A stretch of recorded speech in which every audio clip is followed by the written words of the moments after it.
La famille. Il s'agit de l'histoire d'un couple qui a failli perdre la vie à cause de la jalousie d'une personne très proche. Tout commence lorsque la femme prépare le repas pour son mari. Celui-ci, fatigué, s'est endormi en attendant. Pendant qu'il dormait, la femme s'est absente un instant pour aller chercher de l'eau. Pendant son absence, son ami passa discrètement près du repas. En cachette, elle souffla mystérieusement 3 fois sur la nourriture. Une chaleur étrange et atroce se dégagea du plat. C'était un empoisonnement spirituel destiné au mari de son ami. Quelques instants plus tard, la femme revient et réveille son mari. « Chérie, c'est le repas. Réveille-toi, le repas est prêt.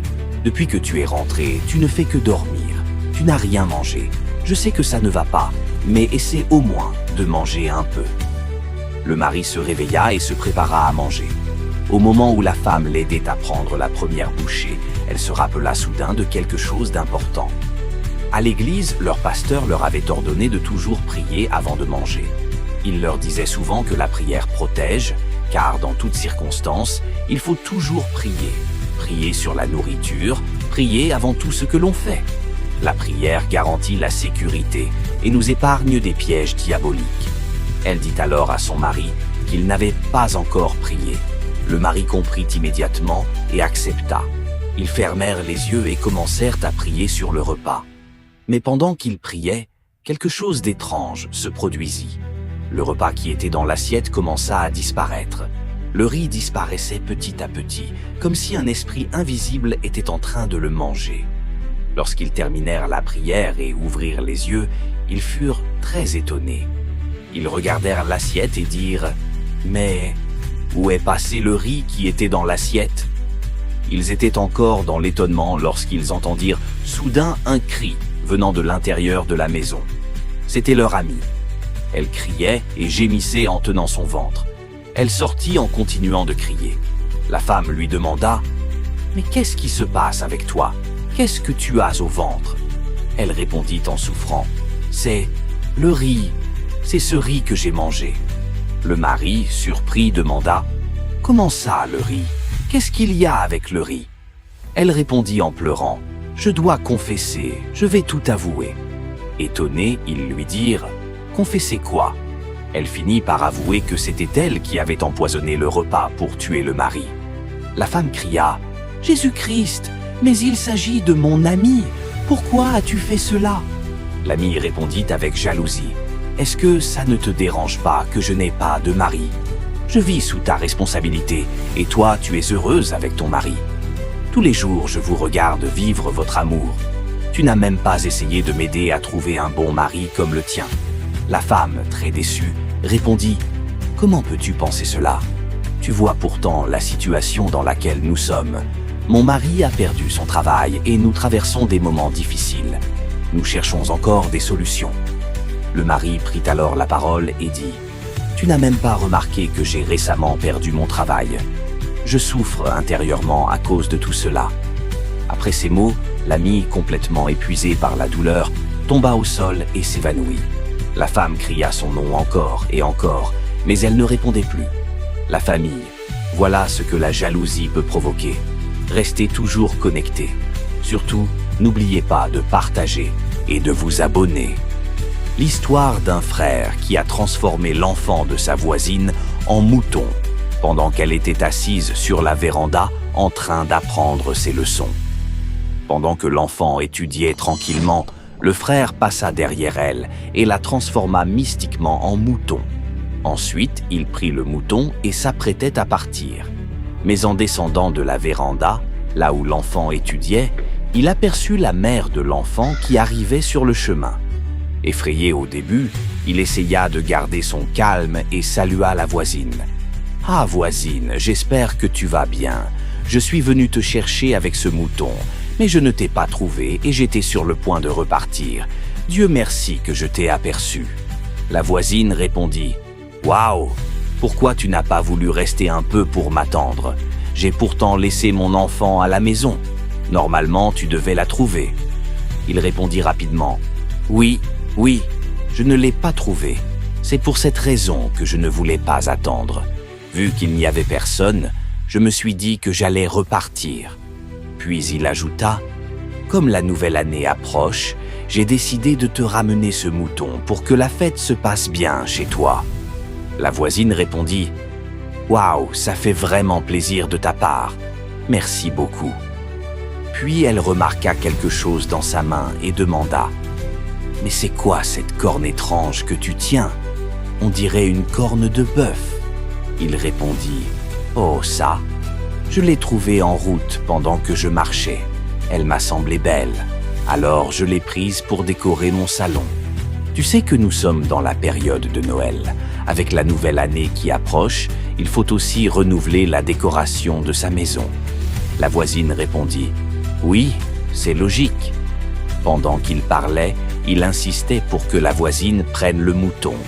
Lorsque la voisine prit la corde du mouton, elle ressentit soudain un signe étrange dans son esprit. Elle se sentit très mal à l'aise. Elle dit alors, « Ce mouton ne me paraît pas être un simple mouton. » L'homme se mit à rire et dit, « Comment ça? Un mouton que je viens d'acheter aujourd'hui même te rend mal à l'aise? Tu n'es pas sérieuse. Je viens de l'acheter tout à l'heure et je ne suis même pas encore rentré chez moi. Je me suis dit que j'allais passer directement chez toi pour te l'offrir. » Mais la voisine répéta, « Non, ce mouton n'est pas un simple mouton. » Puis elle se souvint de sa fille et dit, « J'ai laissé ma fille sur la véranda en train d'apprendre ses leçons. Où est-elle donc passée? » L'homme répondit, « Je t'ai déjà dit que je ne l'ai pas trouvée. Quand je suis venu, j'ai même appelé vos noms, mais personne n'a répondu. Je me retournais pour partir quand nous nous sommes croisés. » La voisine regarda encore une fois vers la véranda et aperçut le cahier de sa fille posé sur la table. Elle demanda, « Tu es sûr? Mais où est-elle allée à cette heure? » L'homme répondit, « Le cahier était déjà là quand je suis venu. Peut-être qu'elle est allée rendre visite à une amie. Tu ne dois pas trop t'inquiéter pour ça. » Mais la voisine répondit fermement, « Non, je sais ce que je ressens. Je connais ce que mon Dieu me révèle à travers ce mouton. Ce mouton n'est pas un simple mouton. » Sur ces mots, elle commença à prier avec ferveur. Elle priait même en langue, car sa relation avec Dieu était très profonde. Pendant qu'elle priait, l'homme commençait à être dérangé et mal à l'aise. Et soudain, le mouton se transforma devant leurs yeux et redevint sa fille. La mère cria, « Seigneur Jésus, ma fille !» L'homme, complètement surpris, prit immédiatement la fuite en courant. La mère regarda sa fille, la serra dans ses bras et dit, « Jésus-Christ, merci Jésus !» Elle vérifia son enfant et lui demanda, « Tu vas bien ?» Sa fille répondit, « Oui, maman, je vais bien. » La mère était remplie d'une immense joie et remercia l'Éternel pour avoir sauvé son enfant. Parfois, même les personnes que nous aidons peuvent se retourner contre nous. C'est pourquoi il faut toujours prier et rester fort spirituellement pour se protéger contre les pièges invisibles. La famille. Encore une dernière de vigilance. Restez toujours vigilants, peu importe l'endroit où vous vous trouvez. Un jour, pendant une période d'examen, une fille était assise en train de réviser ses leçons pendant le temps de pause. Elle lisait tranquillement son cahier pour bien se préparer avant la reprise. Derrière elle se trouvait une autre fille, assise en silence. Mais mystérieusement, cette fille lui arracha sa sagesse. Soudain, la fille qui révisait n'arrivait plus à lire. Elle n'arrivait même plus à prononcer ce qu'elle voyait écrit dans son cahier. Pourtant, c'était elle-même qui avait écrit ces mots avec ses propres mains. La fille, assise derrière elle, se moquait d'elle et riait. Frustrée et étonnée, elle essayait encore et encore de lire, mais elle n'y arrivait pas. Elle se demandait, « Mais tout à l'heure, j'arrivais très bien à lire. Qu'est-ce qui se passe ?» Elle essaya encore, mais rien ne sortait de sa bouche. Elle se dit encore, « Mais qu'est-ce que j'ai? Comment cela peut-il arriver? Je ne comprends pas. » Pendant qu'elle se posait toutes ces questions, un de ses frères en Christ, de la même salle, s'approcha d'elle et dit, « Bella, le temps de pause est presque terminé. Bientôt les examens vont reprendre. Est-ce qu'on ne devrait pas y aller ?» Elle répondit avec inquiétude, « Oui, Je sais que c'est l'heure, mais je n'ai pas fini de réviser. » Le frère lui dit, « Mais tu risques de ne pas bien composer. » Elle répondit, « Tu ne peux pas comprendre. Tout à l'heure, j'étais ici en train de réviser très bien, mais soudain, je ne sais pas ce qui s'est passé. Je n'arrive même plus à prononcer les mots. » Le frère prit le cahier dans sa main et dit, « D'accord, essayons ensemble. Lis-moi ce passage. » Elle fit l'effort de lire, mais elle n'arrivait toujours pas à prononcer les mots. Pendant ce temps, la fille derrière continuait de rire. Le frère, surpris, lui demanda, « Dis-moi la vérité, tu es sérieuse ?» Elle répondit, « Oui, c'est justement ça mon inquiétude. Je suis sérieuse, je n'y arrive pas. » Le frère lui dit, « Essaye encore une fois, fais l'effort. » Mais elle n'y arrivait toujours pas. Le frère s'écria, « Jésus, comment cela peut-il se produire? Je ne comprends pas. Mais il est déjà l'heure des examens. Si tu n'arrives même pas à prononcer les mots, ce sera catastrophique. » Puis il dit avec conviction, « C'est un combat. Oui, c'est un combat. Le jour des examens aussi peut être un combat spirituel. » Il lui dit alors, « Lève-toi, donne-moi ta main, nous allons prier. » Pendant qu'il commençait à prier, la fille derrière qui se moquait se sentait mal à l'aise. Le frère pria avec foi et autorité au nom de Jésus. Il demanda à Dieu de restaurer la sagesse de la fille. Après un moment de prière intense, par la puissance du nom de Jésus, la sagesse qui avait été volée revint à sa propriétaire. Au même instant, celle qui l'avait volée perdit sa propre sagesse. Le frère reprit alors le cahier et dit « Essaye encore de lire. » La fille regarda le cahier, et cette fois-ci, elle lut parfaitement ce qui était écrit. Remplie de joie, elle rendit grâce à Dieu et embrassa le frère en Christ pour l'aide qu'il lui avait apportée.